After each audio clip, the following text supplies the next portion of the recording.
na sikioni kuwa bora zaidi, na kwamba nastahili, maana ni huruma za Mungu ndizo zinazosababisha ya kwamba hata akanifanya mmoja wa kuaminisha katika neno lake, ya kwamba tushiriki pamoja.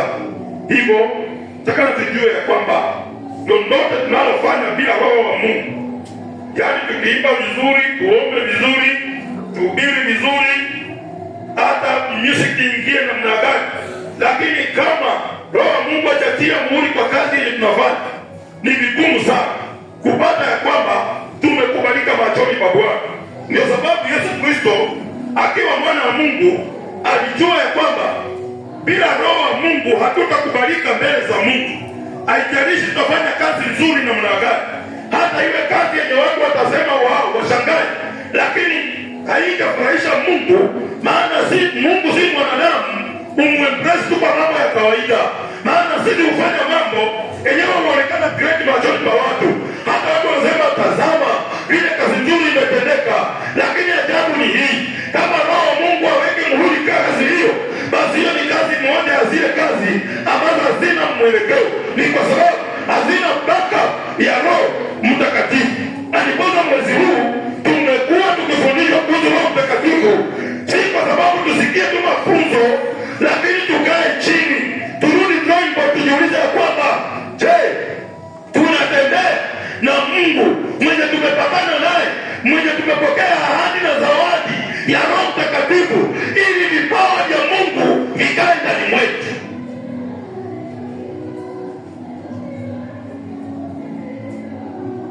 Ilisikia asubuhi kufundishwa kuhusu vipawa. Hakuna mtu mwenye ashaifanya kazi nzuri bila Roho Mtakatifu.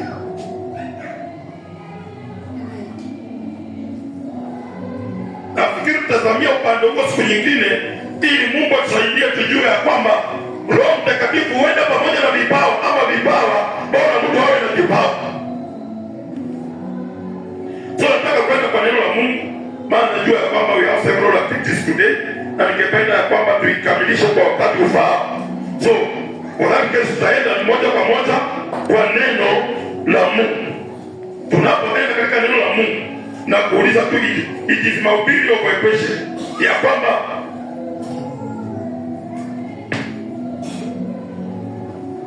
ni nini kinachoendesha ama elekeza mawazo yako.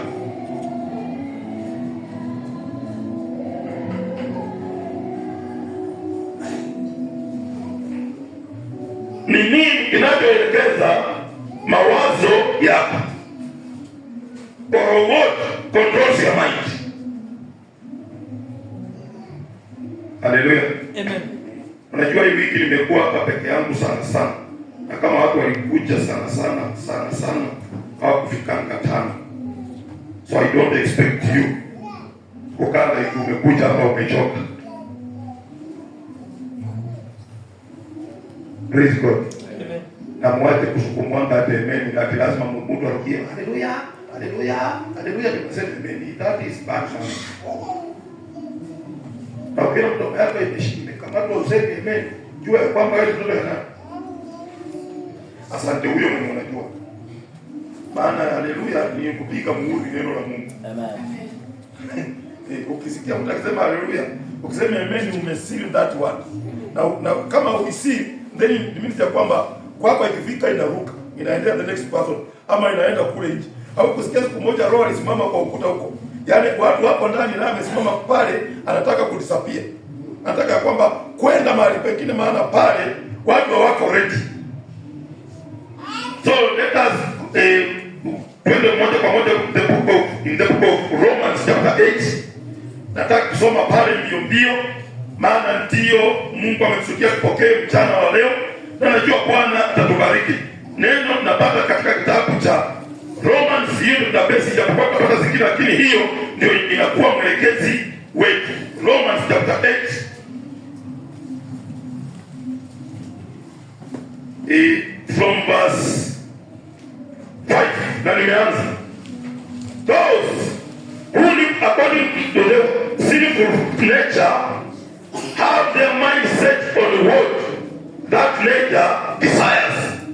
But those who live in accordance with the Spirit, have their minds set on that, on what the Spirit desires. Hallelujah. Amen. Neno la Mungu linatuambia kwamba atikuishi ama wale ambao wanaishi kulingana na hali ya dhambi, basi akili zao kila wakati kuwaza mambo ya kutamani mambo ya kimwili. Ni kwa sababu ya kwamba mioyo yao ama mawazo yao yanawaza mambo ya kiasili ama ya kimwili. Lakini tunaambiwa ya kwamba pia kuna another group. So duniani tuko na groups mbili. Tuko na group ambayo inaongozwa na mwili na tuko na group ambayo inaongozwa na roho. Group inayoongozwa na mwili ndio ambaye ina represent nini? Dhambi. Inayoongozwa na roho ikirepresent utakatifu. So Bible inasema kwamba we have two groups. Na mtu hawezi ruka hapo. Aidha mtu mpaka awe mtu mwenye kupenda kuwaza mambo ya dunia. Haleluya. Amen.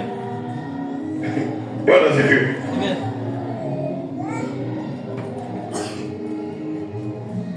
Simuokoke tu twende pamoja.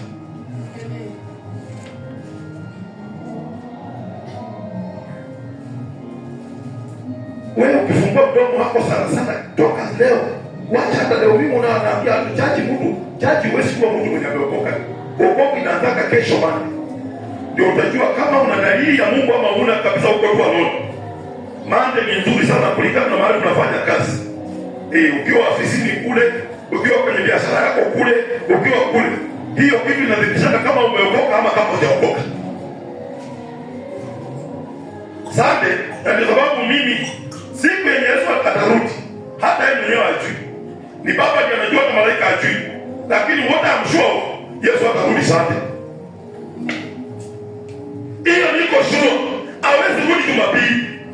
Atarudi ukiwa really you. Either on Monday or Tuesday katikati ya wiki hapo. Tena si Friday. Sababu ya kesho. Hallelujah. Ndio sababu ukiwa Mkristo, Bible inasema ya kwamba your daily life ina portray who are you. Yaani huwezi okoka Jumapili. Hauwezi jamba vizuri nguo Jumapili. Bila niwe jamba namna hii. Siwezi kujifanya mbone Jumapili. Siwezi kujifanya mtu mwenye sinanga maneno mengi Jumapili. Lakini mimi yaani hapa kwa wiki it determines who am I in the kingdom of God. Mseme amen. Msiseme injili yake yake. Hiyo ni ajabu yaani hata usiposeme amen. Mimi si mtu anataka ati useme amen kubwa ndio ni motivate. Already I have motivated myself in the Lord. Amen. Now, Bible inasema ya kwamba we have those who live according to the sinful nature, have their mind set on what the nature desires. Hallelujah. Amen. Wanawaambia watoto wa Mungu, haijalishi kama uko katika ramani ya Mungu, haijalishi unafanikiwa namna gani. Kama siko kwa ramani ya Mungu, haijalishi unafanikiwa namna gani. Hata nifanikiwe, hata watu wanisifu, hata watu waseme nimeendelea, hata watu waseme nasonga, lakini kama siko kwa ramani ya Mungu, it amounts to nothing. Yes. Hallelujah. Amen. And that's why Christ said, kingdom first, others he will add unto you. If they will follow you, other things.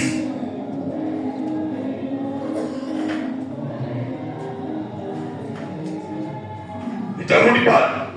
We have those who live according to the sinful nature, have their mind set on what the nature desires. Nature huwa inadesire. Nature inadesire uongo, kusema uongo, wewe ni mtu ya maana. Ukiwa mtu wa madharau, wewe ni mtu ya maana. Ukiwa mtu ya kiburi, dadi zenye inakuwa mtu ya maana. Ukiwa mtu mwizi, hiyo ni nature. Ukiwa mtu mwaserati, mwaserati, huyu malaya, yote nature inatakanga vitu aina hiyo. So na unapata ya kwamba we have people who praise other people, wakisema ya kwamba ationa fulani, ona vile ule kijana fulani, hey, huyu ajali, huyu msichana katana tupa kana anachukua yule, huyu ajali, ona msichana fulani, kama ule ametoa tupa kana anachukua mwingine.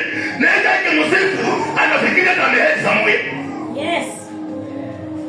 Kuna wengine hata wanasifungu mwizi, mpaka mwizi anaendeleza wizi wake akidhani ya kwamba ati uishi ni mapenzi ya Mungu. Maana watu wa dunia, kitu nimegundua dunia kufatange wajue vile umeendelea, ati hiyo utajiri umepata aje. Bwana asifiwe. They want to see you driving, they want to see you having a bungalow, they want to see you having you have riches. Alafu nisema kwamba sasa mtoto wa fulani ndio mtu, na unapata ndugu anajisifu, unapata dada anafurahi, maana hadi watu wanamsifu wana kitu, lakini ajua kwamba kuna hali ya kuwa katika hali ya dhambi, hali ya dhambi. Wanakusifu katika hali ya dhambi, ama wanakusifu katika hali ya roho. Yes. Haleluya. Amen. Nashukuru na watu, mimi wanawaambia nashukuru Mungu. Mkienda na mkiona, hata mimi nikiona baba yangu mzazi akisema huyu ni mtumishi wa Mungu, huwa nafurahia, maana there is a day alikataa. Kuna miaka alikataa, akasema hakuna kitu kama hiyo, akasema hiyo ni kuchanganyikiwa, akasema hiyo ni hali ya kuwa katika shida. Ndio inafanya ya kwamba niseme nimeokoka, ili nikifiche pale nionekane mtu mwenye ameshindwa, lakini nitangani niko kwa Mungu. Bataitangora, maana watu wakikusifu kwa mambo ya dunia, kuna siku watashangaa wakisema situlifikiri, lakini kwa mambo ya roho hawatajutia, badala yake watarudi bayo wale kusema kwamba kumekundua una Mungu wa kweli, na shikilia hapo. Amen.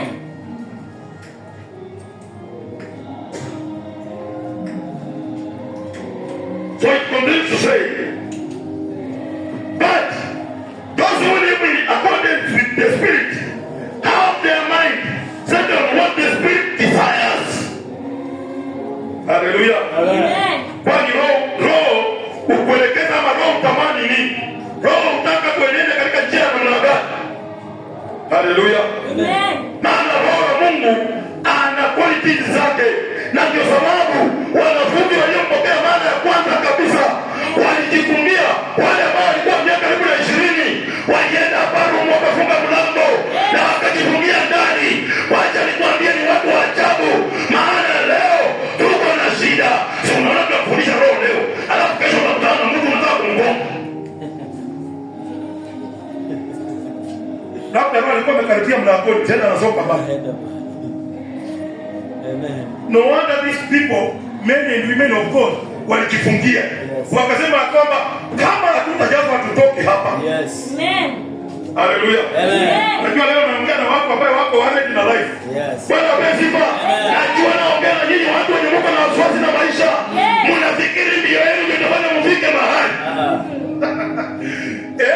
Mnadhani ya kwamba hata si bidii. Yes.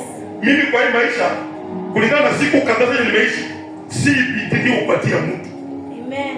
Sitasema usiwe na bidii, lakini ukiwa na bidii bila Mungu utafanya kazi ya kuchosha. Enda ukitafuta Petro umpate na Yohana, unawauliza na Andrea ukapata, nasema Andrea huko kwenu, nasema Andrea wakisha na Andrea wale walikuwa na Petro wakikuwa samaki na hizo hapa, utakipata hao niulize. Amen.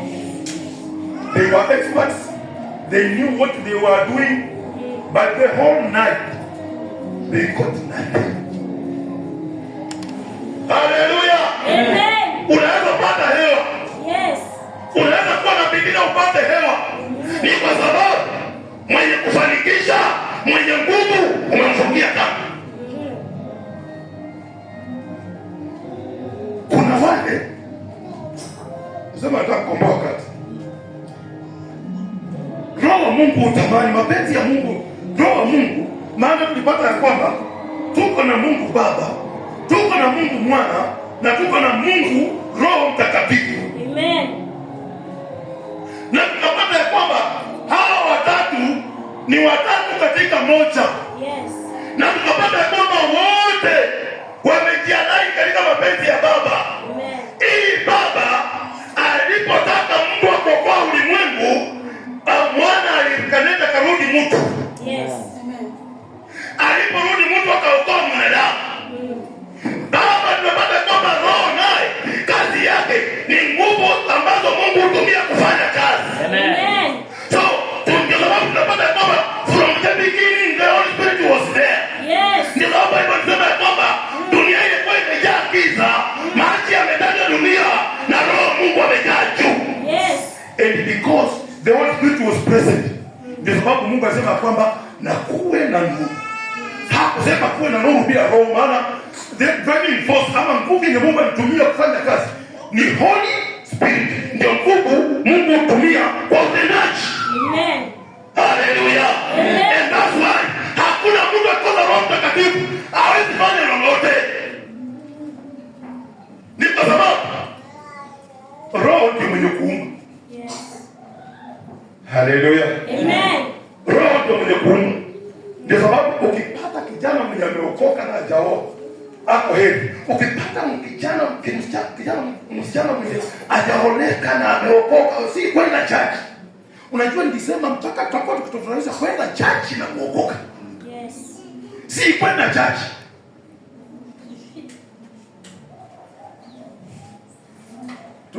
Tumeelewana? Amen. Kuna kwenda church. Mimi napendanga church. Kuna kupendanga church. Na kuna kumpenda Yesu ndio mwenye kanisa. Kwa hiyo ukipenda kanisa bila Yesu utafanya mistake, maana kwa nini ukapenda nyumba ya mwenye upende mwenye nyumba na unapenda nyumba yake? Haleluya. Amen.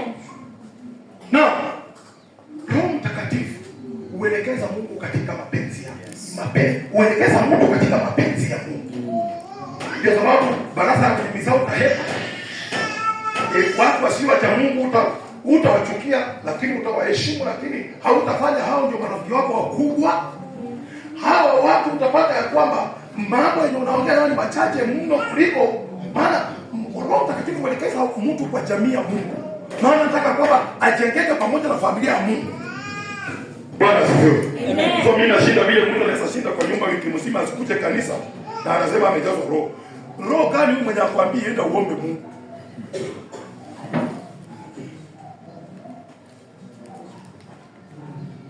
Kiongea ukweli mnajifanya hata Mungu chache. Mnajifanya Mungu, mnajifanya mnaanza kurekareka, tunajifanya hata mmedoji hiyo. Sasa wewe utatojiji Roho Mungu. Okay, wacha tuendelee kidogo. Sita inasema ya kwamba that is Romans chapter 8 verse 6. It says, the mind of sinful man is death, but the mind controlled by the Spirit is life and peace. Amen. Hallelujah. Amen. Maajabu ni hii. Mimi wanasema kwamba ushaikutana na ndugu au dada, hana kitu lakini ana amani. Yes. Hana lolote na wazi na wazui. I remember mwaka ingine mke wa mchungaji aliniuliza, huyo dada alikuwa anaitwa Karo, jina mjui, utamjua Mungu akijali. Sasa huyo dada siku moja aliniambia, unajua wewe si wako unanishangaza sana. Yaani wewe ndio unatakana wewe umechanganyika kupita watu wote, lakini wewe ndio hata unaletanga neno, hata wewe ndio unachangamsha watu. So nilipo na kutafsiri kwa nini amesema hivyo, lakini nilipochunguza akaona akasema, huyu mjamaa hana lolote, maisha yake ilikwamia pale endani popote, hapo tu pale, kazi yake ni kwenda kuomba maombi peke yake, na maisha ilikwama, hakuna kitu inaendelea. Sasa alikuwa ameona ya kwamba kulingana na tabu huyu jamaa anafikia, inatakana awe mtu amechanganyikiwa, anatembea akihesabu vidole, lakini anapata siko miongoni mwa watu wenye wamechanganyikiwa. Maana kuihapa. Sasa unajua vile unaanza kusoma maandiko unaenda kupata siri ya Mungu. Siri ya Mungu ni kwamba Bible inasema chapter verse 6 inasema kwamba the mind of sinful man is dead. Unajua kuna kazi ambazo zimekufa. Haleluya. Amen. Kuna kazi zimekufa. Sio kama Mungu anakudanganya siku haya. Kuna kazi zimekufa. Unajua kuna siku nilikuwa naambia wapendwa tulikuwa nao hapo Wednesday. So niliwaambia kwamba nilikuwa napita pale reli nikakutana na mama mwingine. Sasa nilipoangalia vile amevaa basi na nikasikia revelation imekuja kwa akili yangu. Nilipoona tu vile mama ametrace. Hadi naona ametrace nguo yenye yaani amepambana nayo mpaka imekuwa nguo, lakini ingekuwa nguo kulingana na mwili yake. So wakati nilikuwa naambia wapendwa hapa ya kwamba unajua huwezi kupingana na Mungu. Wale nilikuwa naambia msijaribu kupingana na Mungu. Mungu akisema neno hata iwe tuni na mnadaji wewe mwanadamu acha kupingana. Nikasema from the word go.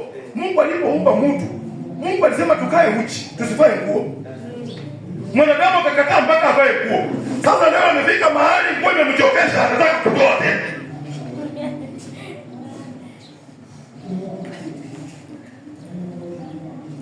Edeni, Adamu na Hawa walikuwa na nguo.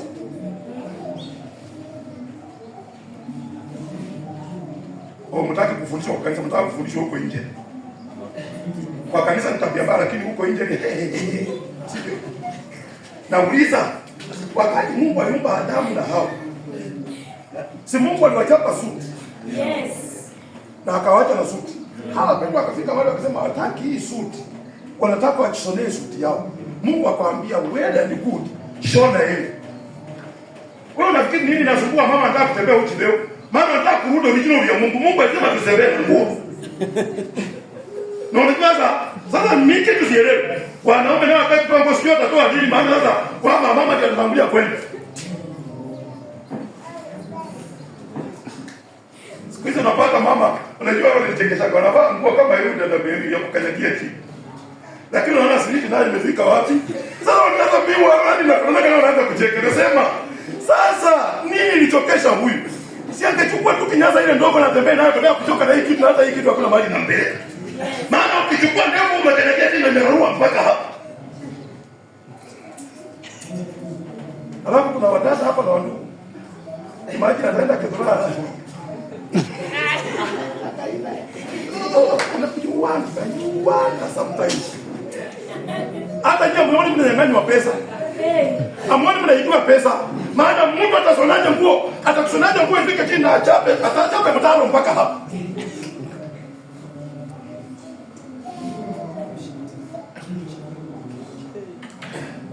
Carnal mind usicheze nayo. Amen. Wakati bado tunazungumzia carnal mind, usicheze na mawazo ya kimwili. Yes. Iko na hatari yake na mwanadamu wote akili yake ameseti, kwa hiyo hauwezi kutoa pale. Yes. Sasa kama huyo tuseme kwamba hapo kwa kweli nusu uinuliwe sasa kwenda huko bwana unataka uniambie nini inatendeka kwa shuo? Hata pastors wako nataka maana ukikemea amefukuza huyu kanisa. Si mimi nikijua na shetani utembea. Tembea tu kwa sababu ya kwamba Mungu hajasema ati tukukamate ati na mnakapana tutakukatalia, ni kwa sababu ya kwamba ushetani fanyia mbele. Yes. Lakini nashukuru hapa watu wameokoka. Sikumusiki kanisa tunazungumzia huko nje. Amen. Na wewe naye nisiseme hivyo. Na uwe kumbe umenunua hiyo nguo unatembelea barabara yenye zibiti.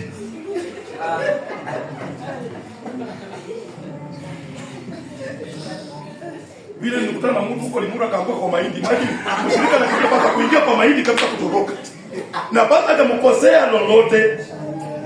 Yaani alipopiga kona unajua nilikuwa kuwaka kona mingi. So nilikuwa napiga inapanda msibatikienda hivi na ametokea huko kwa mahindi. Na siku nimehubiri nguo ya mtu ama nini. Lakini mwenyewe akaona, yaani hata yeye mwenyewe akaona hii, hadi mwenyewe ona. Wale tulikutana nao usiku kuambia kila mtu akasema nimeona fulani, unajua haya kulingana yeye hakuniona. Lakini mimi nimemwona akinyoroza kwa laini ya mahindi akipotelea huko ndani. Ukiona kutoroka hivyo mtu na Mungu, yaani ukiona kitu yenye imekuletea shida na mtu, jiulize ya kwamba mbele ya Mungu judgment iko kali na kungoja. Haleluya. So Bible inatuambia hapa ya kwamba afadhali kutamani kutembea katika roho, maana roho atakuondolea aibu. Unajua maneno ya kutembea kwa na hofu na watu, kwa roho kuondolea. Unatembea Mungu free man, unatembea free woman. Ni kwa sababu ya kwamba hata wewe mwenyewe haujihukumu. Haleluya. Unapoona nikijihukumu ama ukijihukumu, ni vizuri. Hiyo hukumu inamaanisha kwamba badilisha. Hiyo hukumu ikupeleke jehanamu. Inakwambia change for the better. Maana hii njia unaenda si hiyo. Yes. Haleluya. Amen. So, maandiko yanaendelea kusema kwamba but the mind controlled by the spirit is life and peace. Yeah. Life and peace. Amen. Haleluya. Amen. Mumeona Murusi? Yes. Mumeona Murusi? Oh, mumesikia? Kuna mtu mmoja alikomendi kuhusu yeye jana, nikasema basi wale vijana mko hapa tunaopiga simu kubali tu, hakuna atufinyili mtu yeyote, lakini tukipenda ya kwamba muwe watu beta katika nchi beta, ni kwa sababu ya kwamba ninyi wenyewe mind zenu siko set kwa Christ. Hakuna kijana yote mwenye aliseti mind yake kwa Christ akawa mjinga, akawa hata hafai kitu. Bwana abesi. Amen. Wengine wewe ujuti uliokoka na miaka ngapi? Haikuwa mingi sana vile unavyofikiria. Mimi nashangaa mtu ya 25 years hapa unasukumana naye karibu muuani. Nashangaa sana mtu wa miaka 22 hapa mnasukumana karibu muuani. Yaani inakaa like huyo mtu ni very young, hajui chochote, hadi yeye ni mtu hivi sasa, ni mtoto. Wewe ushajua wengine waliokoka na miaka ngapi na akaanza kufuata kitu na akakaza mwendo tu, wakakaza mwendo, watu wakasema wameboeka na bado wako. Amen. Sababu ya Mungu bado wako. Wale walikuwa role model, wengine walisahaulika, na hata kama wengine wako Bwana sifiwe. Amen. Tulikutana na ndugu mwingine huko nyumbani juzi, ilikuwa mwaka last year kama tumeenda shughuli, tulikutana na mtu mmoja kwa bus station huko nyumbani. So tulikuwa na kijana yangu na huyu mtu akasema, akaniambia classmate. Sasa huyu kijana alikuwa anacheka na mimi pia nacheka, nini mwenye tulikuwa naye kijana yangu akacheka, alafu kijana akasema si ule mtu ni babu ule, kwani classmate yako kama alikuwa anadanganya baba? Na mimi nikamwambia huyo ni classmate yangu bila ni ukweli. Na akasema amfanani bwana. Nikamwambia sasa hiyo wachane nayo, lakini mimi huyo tulisoma naye. Nikaona sitaki kutembea naye maneno mengi. Lakini mwenyewe anaona vile alivyoona huyo na vile alivyoniona. Maana aliona meno imepungua kwa mdomo imeisha wote. Alama zimejaa. Na jamaa amekaa mzae. Wacha mimi wanatuitanga mzae. Sasa huyu ni mzae. Sijui atamuita huyo aje. Vijana mtamuita aje huyo?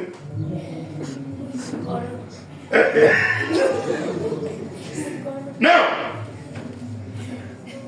tunaendelea kusema kwamba spirit gives life and peace. Don't forget that the spirit of God, it gives life and peace. Inakupatia uzima na amani katika moyo wako. Unakuwa na wakati mwingi wa kumwabudu Mungu kuliko kuwa na wasiwasi ya maisha, au maisha yananipeleka wapi, au nitakuwa wapi.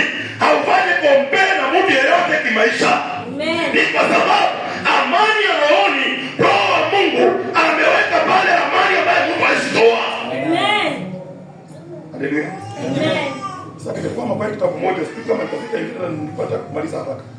Sasa ninasema the sinful mind is hostile to God. It is hostile. It is hostile.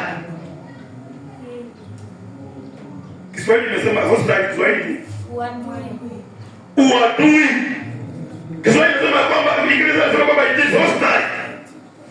Yaani haitaki habari zote za Mungu, hivyo inafanyika adui na Mungu. Na nimesema ya kwamba let me come again. The sinful mind is hostile to God. It does not submit to God's law. It does not submit. Haiwezi nyenyekea kwa sheria ya Mungu. Kwa sheria ya Mungu. Yes. Na ndio sema kwamba nor can it do so. Nor can it do so. Haiwezi kama.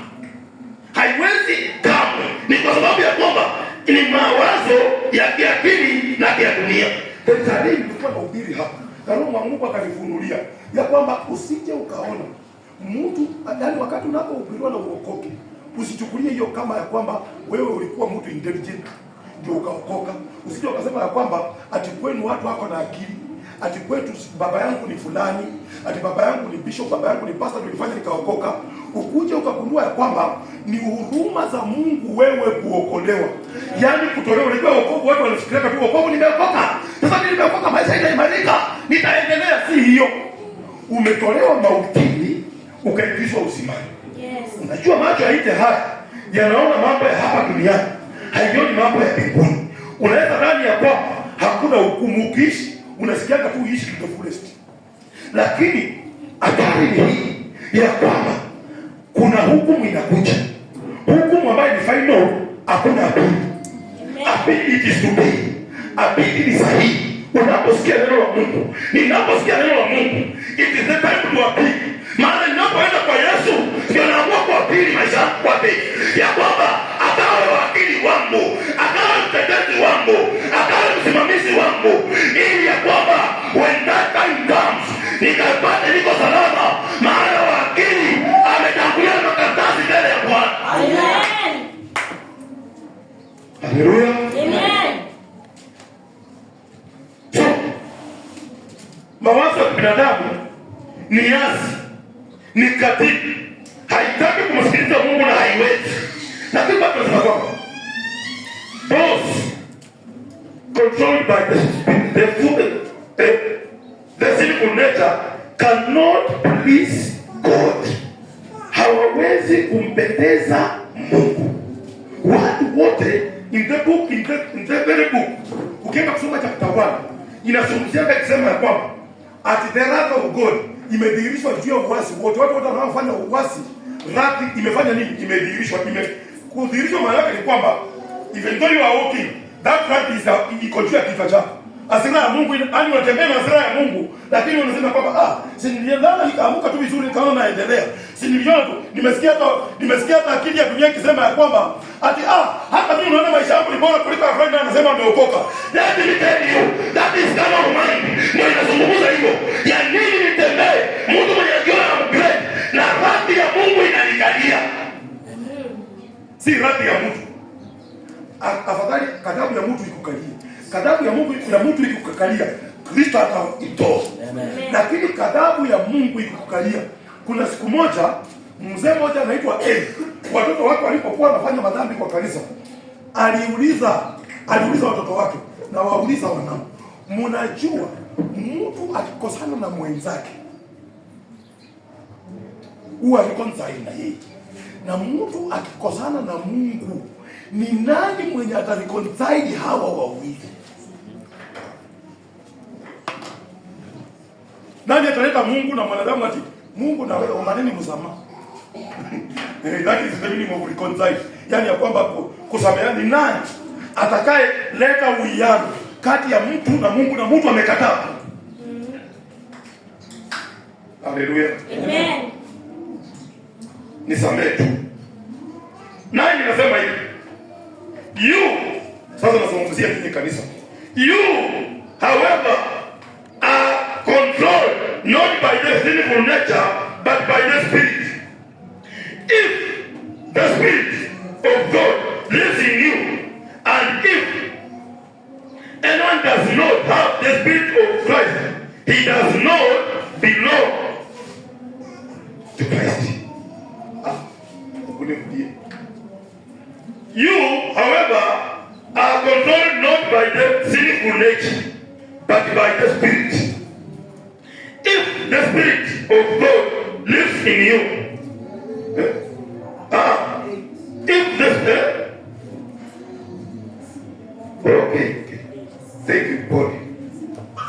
You, however, are controlled not by the sinful nature, but by the Spirit. If the Spirit of God lives in you, Yes. and if anyone does not have the spirit of Christ, he does not belong to Christ. Now you see. Kumbe no wonder Yesu Kristo alituambia akiona katika Mathayo akatuambia kwamba ati si wote wanaosema Bwana Bwana watakaoingia katika ufalme. Kumbe sisi tulikuwa tunafikiria kwamba ukisema umeokoka mambo imekwisha. Kumbe Bible inasema ya kwamba after being saved, then you need the Spirit of God to live inside you. And if not, then you are not of Christ. Yes. Hallelujah. Amen. You need to be saved and bring the Holy Spirit to dwell inside you so that you may belong to Jesus. Amen. Hiyo inaleta mpaka mkubwa ya kwamba bila roho wa Mungu even though nitasema nimeokoka, even though utasema umeokoka, you don't belong to Christ. Yes. Na kuna siku tulikuwa tumepata ya kwamba ati Mungu hajui kwa sababu ya dhambi ya wanadamu. Mungu alikataa kujua mwanadamu. Sasa ndio Kristo alikuja katika mwili wa mwanadamu, akachukua maasi yetu na akatuokoa. Alipotuokoa akatufanya kuwa haki ya Mungu. He justifies us through his death and resurrection. Sasa baada ya kujustify, then sasa Kristo akasema ya kwamba ati wote waliompokea Kristo walipewa uwezo kufanyika wana wa Mungu. Maana sasa hawa wakati tunapookoka tunaingia ndani ya Yesu. Hatuendi kwa Mungu, tunaingia ndani ya Yesu. Tunapoingia ndani ya Yesu, wakati Mungu anapoangalia Yesu mtoto wake akamfurahia vile anapendeza, vile ni mzuri, vile alimshindia adui ibilisi, vile alifanya ya kwamba mamlaka yote yakakanyagwa chini, adui akakosa nguvu. Wakati Mungu anapofurahia mtoto wake wakiangaliana, nyuso zao ziking'ara kama utukufu, basi na baba anamuuliza mtoto, akina nani hawa wako ndani yako? Haleluya. Amen. Ni wakina nani hawa wako ndani yako? Na mwana anasema ya kwamba baba, hawa ndio walionikubali ya kwamba niliwafia. Wakakubali ya kwamba si kwenda tu kama binadamu awaye yote, tena nilichukua makosa yao kwa niaba yao. Sasa hawa wamekubali, wakasadiki na wakasubmit. Amen. Haleluya. Amen. Ndio Bible inazungumzia pale kuhusu labda utapata hiyo point hapo leo, ndio point ya kwamba and those who don't have spirit, they are not of Christ. Maana Christ, wale watu ambao wanakubali Yesu wako ndani ya Yesu. Sababu wako ndani ya Yesu, baba anapoona anasema kwamba I can see you my son. And what about those ones? Anasema kwamba hawa they are my brothers and sisters, ambaye walikubali dunia hii wakakataa zile nature, wakaamua kwamba waongozwe na Roho. Kwa hivyo hawa ni wangu na wangu ni wako. Amen.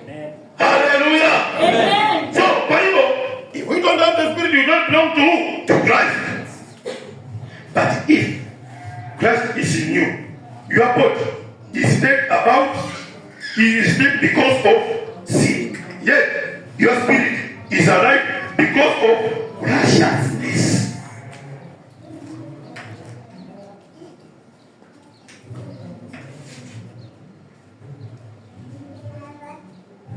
Ukiona ukifanya dhambi na unaona ile dhambi nimefaulu vizuri, tena nifanye nyingine, then you are alive. Katika mwili huko ana hiyo mstari ya 11 imesema ya kwamba but if Christ is in you, your body is dead because of sin. It is dead. Yet your spirit is alive because of righteousness. Hallelujah. Amen. Niwaambia siku moja ilikuwa sijui mwaka huu kama nasikia mkutesema. Nilienda duka hapa nikanunua vitu, huyo kijana akanipigia hesabu. Aliponipigia hesabu mimi nikalipa, nikaanza kwenda njiani. Nikasikia mawazo niambia hebu piga hesabu ya hivi vitu kijana amekupatia. Nikapiga hesabu nikapata huyu kijana hakupiga hesabu vizuri. Nimefaidika, nimeenda na pesa zake zingine. Sasa nikaambiwa kwamba rudisha. Nikaona ni mbali, nikasema hapana, acha niende, nitarudisha kesho. So, na wewe unajua tu pesa, unajua nua embi anaje. Uliza kwa jiko kwetu pale. Embi anaje gawe. Kioko. Besha anaje gawe. Sasa imagine mtu mjanja amepiga sababu wewe hujamuibia. Wewe hujamuibia, yeye amepiga sababu akwambia lipa hii. Mimi nikalipa. Kwenda napiga sababu unaona si balance pesa ni mingi. Sasa nikaenda. So tulipoenda the following day na mke wangu turudi hapa, nikamwambia jana, nikamwambia na wewe jana nikienda na pesa zako, akasema kaa hizo. Kaambia akasema Salimu mpatie, akasema ai mbarikiwe kwanza leo, hata sasa mchele hii nakupimia hata sasa, hata rapili ikianguka bado naweka tu, yani kwa sababu sijaona mtu kama wewe. Yani ndio alichukua alimweka hapa akapima mchele, rapili ikaanguka bado kawekelea na nimekaa chini. Sababu hata nimefurahi ya kwamba nimelala na pesa na nimeleta. Ni point hapo ndio kuleta nikani. Bible inasema ya kwamba but if Christ is in you, your body is dead. Yes. Utasikia nada ya pesa ya mtu. Unaikula machokapo kusema ya kwamba Mungu. Unajua Kristo tena mjunge. Wataka kuongea maneno ujune, ndio unasema okoka. Wataka kuibia mtu unasema ya kwamba ati Mungu aliona vile nilikuwa nimefinyika. Hakuna mahali umefinyika. Maana Mungu ataka tu ufinyike na wewe ufinye mtu mwingine. Bwana asifiwe. Amen. Akimdanganya vile, yaani watu wengine wakiona fedha jaulizwa, nashukuru Mungu siku hizi kuonyesha message. Na hata kuna wengine naona wengine wanafika zako kichwa message. Hata anaanza pangana analipa, naona wakora wengi kwa kazi. Hata kuna watu wengine kucheki ni ngumu sana. Wameweka pale pochi ama nini. Alafu wanasema ya kwamba lipa mapema, onyesha nini? Hata watu wamekuandikia pale kama unanga akili, maana kuna watu wengine mpaka wafungue. So wamekuandikia hapo lipa mapema, onyesha message. So ndio kitu ya kwanza mimi kiketi kwa kadi hivi, kama ni ya kulipa na simu na ketingi na kuweka sahihi. Hata akili kujange kwamba ati gari itaharibika. Unajua wengine wanasema inaweza haribika kama nimelipa. Mimi nalipaka kama bado imesimama watu wanajaza. Na mimi nimemalizana na yangu nimenyamaza. So akija ni message tu. Noti ya kwamba umelala kidogo kwa gari. Unaamushwa, unasema namba niwekea hapa, najuanga huyo si mtu ya kulipa gari. Mimi huwa najua hivyo. Na kama huko amani hao watu wachana na hiyo mchezo wa kuniwekea namba hapa. Maana namba imewekwa pale. Kwa nini unaona namba na unataka uwekewe?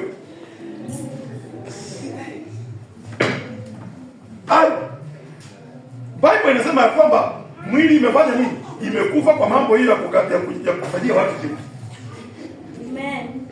Mwili hapa si nini, unajua ukiangalia 11 wewe usomee nyumbani kama unaona ni ukirudia mpaka nao uzungumze na wewe. Labda unasema pastor anaongeza chumvi ndio hata anagonga nani, hakuna. Mimi sigongi mtu.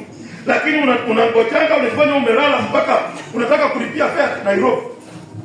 Mimi mahali niliona fare nilikuwa kama ufika ni Nairobi, ni huko Uganda. Uganda ndio unapataka gari kama ya kutoka huko Kongo kuja huko Nairobi, lakini utalipa stay ukifika country bus. Huko ndio, lakini Kenya unaingia tuna unalipa sasa. Haleluya. Amen. Na mmekula pesa watu wengi vile mnavyoangalia. Anza kupika ile hesabu, kurudisha pesa mwenyewe ukitaka usawa. Wacha nikwambie, mtu asipodanganya tu wewe utubu, hakuna cha kutubu. Kutubu ni kurudisha. Najua Kristo amependa mambo rahisi. Restitution ndio inatakana, restitution inatakana kwamba sasa wewe ulikula pesa, umejua vizuri ulikula. Enda piga hesabu, msamani kurudisha hiyo pesa, si ati bwana Mungu unajua mimi ni mtu anastahili mbele yako. Ukimaliza rudisha pesa mwenyewe. Umekula pesa watu ngapi? Ukisema ati nimeangukia. Si kuangukia, ni deni inaandikwa mahali. Ushaiona mtu akisema pesa, alafu anaenda kuidhuru inapotea siku hiyo. Anaweka kwa mfuko kumbe imetoboka. Sasa Mungu wanga anaamua kwamba sababu ulikula za wenyewe, ni kweli ulikula za hao watu na wako hapo. So hata nawe yako nayo ikule na mtu mwingine, usikie vile mpesa ya mtu ikikulwa vile Bwana sikia. Na mmekula za wengi. Na Bible inasema hapa ya kwamba jarudi maandiko, maana inasema kwamba but if Christ is in you, your body is dead because of sin. Yet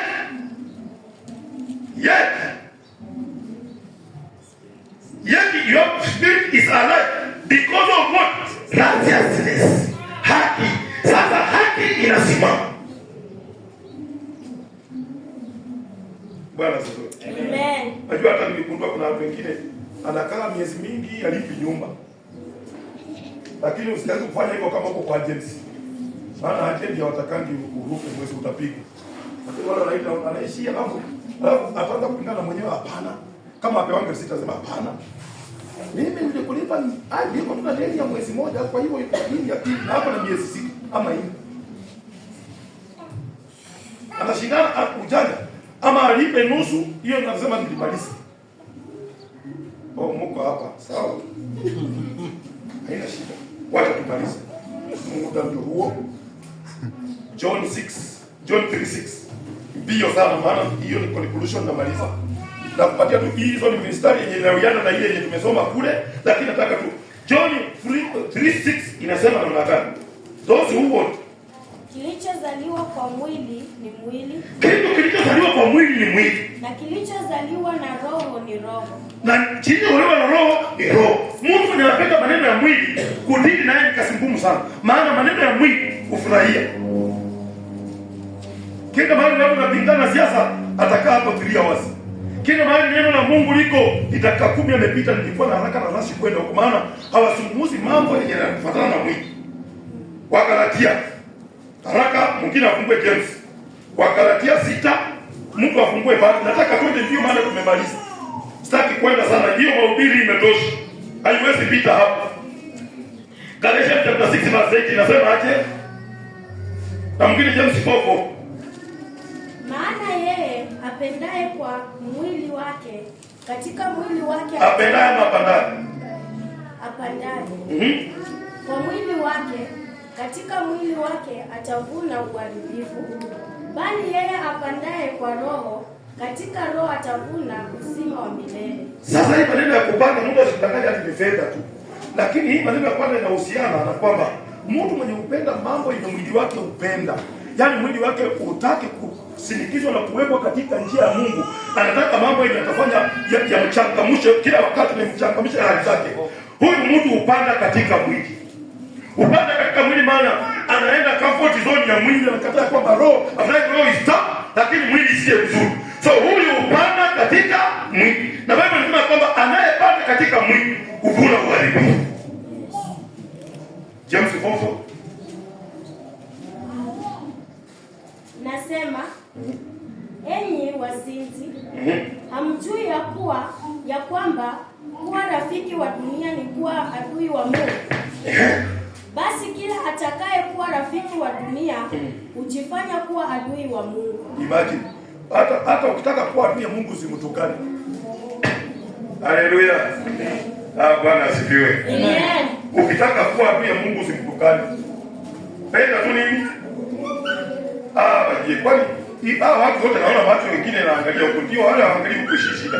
Lakini wale mnaangalia huko, sisi nimesema ya kwamba ukitaka kukosana na Mungu usitukane na yeye. Fanye nini? Penda tu dunia. Ukipenda dunia mmewezana na Mungu. Ukipenda dunia ndizo ukipenda dunia ni nini? Matendo ambayo mambo ya kujiajiri. Ukipenda kujiajiria dunia, umependa dunia. Wakati umependa dunia, usishughulike ngojea matokeo. Yes. James. Alafu tumaliza na Korintho 6. Tunasoma James 4:4. Alafu tunamalizia na 1 Corinthians 6:14. Imesema James 4:4 inasema aje? Enyi wazinzi. Burudia. Enyi wazinzi.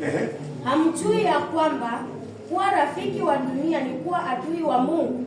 Sasa ona, Bible imekiita wasinzi. Wasinzi hawa Bible imeita ni wa kimwili, lakini si usinzi ile unafikiria. Ni usinzi wa kufanya ukahaba kwa kutofuata maagizo ya Mungu. Unajua usipofuata ile maana Mungu anakuambia wewe ni kahaba. Mimi nishaona watu wakicheka mtu ukahaba, wanafanya ukahaba ya maneno ya kimtendo la mwili. Lakini unajua kwamba mambo yote yenye unafanya kama Mungu amekwambia usiende hivi au usiende, unaenda, wewe ni kahaba. Maana umetangatanga kuacha yale Mungu amekwambia ufanye. Ndio sababu Biblia inatuita enyi makahaba. Enyi wazinzi. Wazinzi si makahaba. You are adulterous. Kwa nini inatuita adulterous? Inatuita adulterous kwa sababu tumeolewa tayari na Yesu Kristo. So mtu yeyote mwenye ameolewa na Yesu Kristo, akaja Yesu Kristo, huyo mtu ni nini? Ni mzinzi. Maana anaenda kutafuta bwana mwingine. Anawacha Yesu. Na ukiacha Yesu na Yesu ni Bwana, Maana unasema Yesu ni Bwana na utafuta bwana mwingine, wewe ni mzinzi. So ukiona mzinzi kwa barabara huko usimchekelee, maana ni ndugu yako ama ni dada yako. Halo? Yes. Unajua saa ingine tunachekeleanga watu wengine wakifanya dhambi na ujua tunachekelea nini? No wonder walisema ya kwamba ati nyani hajaona kundule. Ana kipara kubwa huko nyuma na anasema ona wewe anashimeda hapo moja.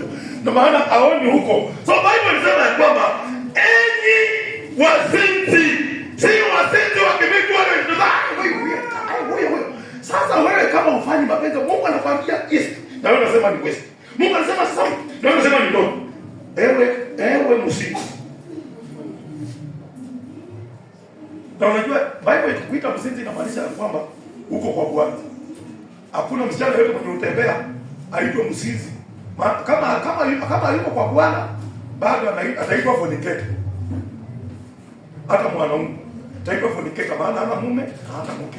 Sasa huyu mwenye hapa naye anaitwa nani? Msinzi. Maana ameacha nyumba yake kaenda kutangatanga. Akatafuta mume mwingine. Mume gani mwili? Ya kwamba anataka kujifurahisha, lakini anataka kufurahisha bwana yake. First Corinthians 6:14 tumalizie hapa. Inakupatia matumaini gani?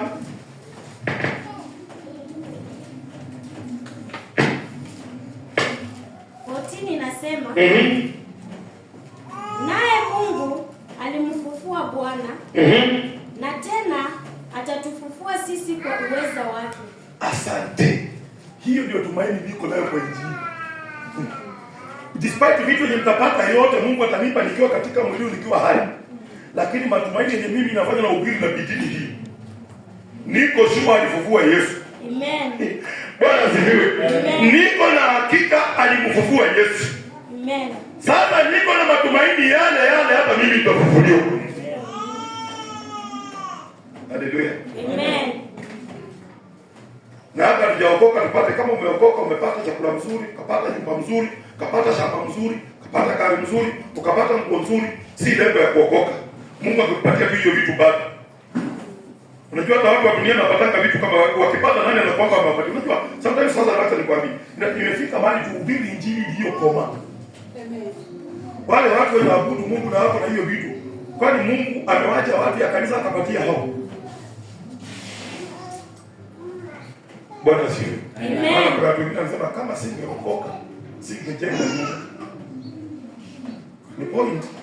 Lakini point ya karibu si mbali sana. Praise Jehovah. Amen. Ni point lakini ina nguvu sana. Maana kwa nini ule jamaa unamjua mtu mwalifu sana na amepata vitu mingi? So matumaini inafanya tuokoke na tumpate Kristo.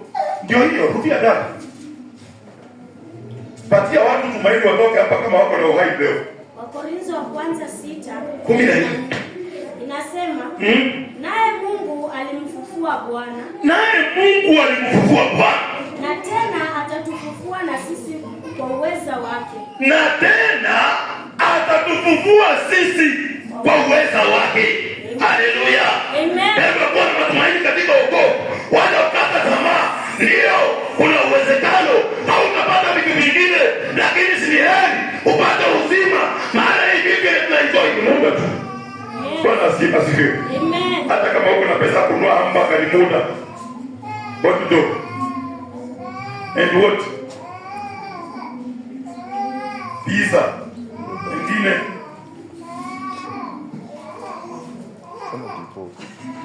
unajua baya watu wanafikiria uko na pesa ukikula hiyo vitu mzuri sasa umequalify kuingia ufalme.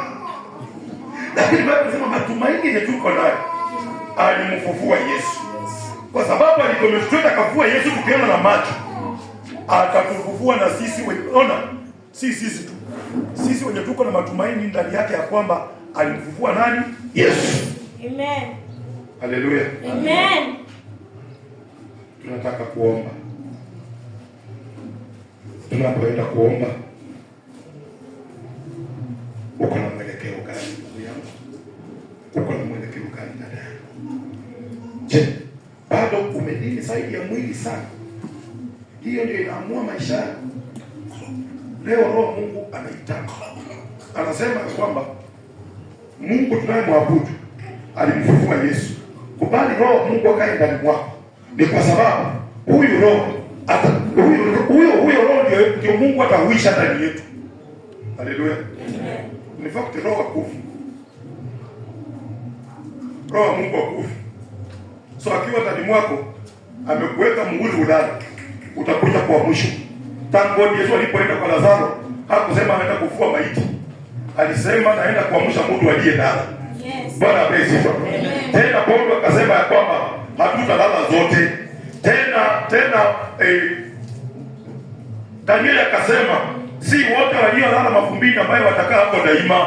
Kuna wale wataenda kuamshwa, maana wamepumzika, sasa waamuke wamsifu Mungu wao. Amen. Haleluya. Amen. Kwa hivyo hii ni muda ya kurest tu kiasi. Ukisha rest unainuliwa ili ya kwamba mtukuze Bwana. Ujoin wazee 24 pamoja na makerubi pamoja na wahai wanne ili ya kwamba mupate kusema mtakatifu mtakatifu. Unajua kumwabudu Mungu na kumfurahia ni furaha mno, maana utukufu wa Mungu huwa umeangaza hao watu. Amen. Haleluya. Kwa hivyo kubali ndugu yangu, kubali dada yangu, ya kwamba tusienende tu jinsi ambavyo tunavyoenenda. Usifurahie dunia pasipo Mungu. Na wewe wacha kuja kanisa bila kuokoka. Wacha kuja kanisani bila kujazwa Roho wa Mungu. Kubali kujazwa Roho wa Mungu ili uwe family member, ili ufurahie mambo mazuri ya Mungu. Maana Biblia inaniambia neno moja, ati watu wenye kiburi wote Mungu wapinga. So Mungu hata akiwa na kiburi miaka ngapi usiwe na hofu, Mungu atapinga wale. Amen. Bwana asifiwe. Mungu hata awe na kiburi atembee juu. Kitu nafurahia neno la Mungu halijawahi anguka hadi liende kule. As long as tumetoka kinywani mwa Mungu mpaka itatekeleza kazi wake. Kubali kuwa mnyenyekevu. Kubali kushuka. Kubali kusikia shauri ya Mungu. Kubali Mungu kukuelekeza njia ya kuendea na kubali kutii kwenda hiyo njia. Hakuna wakati Biblia inasema kwamba iko njia ionekanayo njema tena inapendeza machoni pa mtu, lakini mwisho wa hii njia uleta mauti. Ndugu dada, kubali kuabudu Mungu mwenye una uhusiano mwema naye, mwenye uko na shua ya kwamba atakufufua. Amen. Kulingana na neno la Mungu. Amen. Mwenye una hakika atakufufua.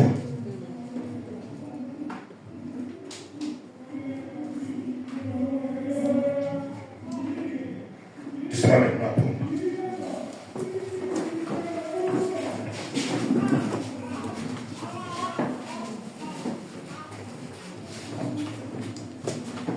Hakuna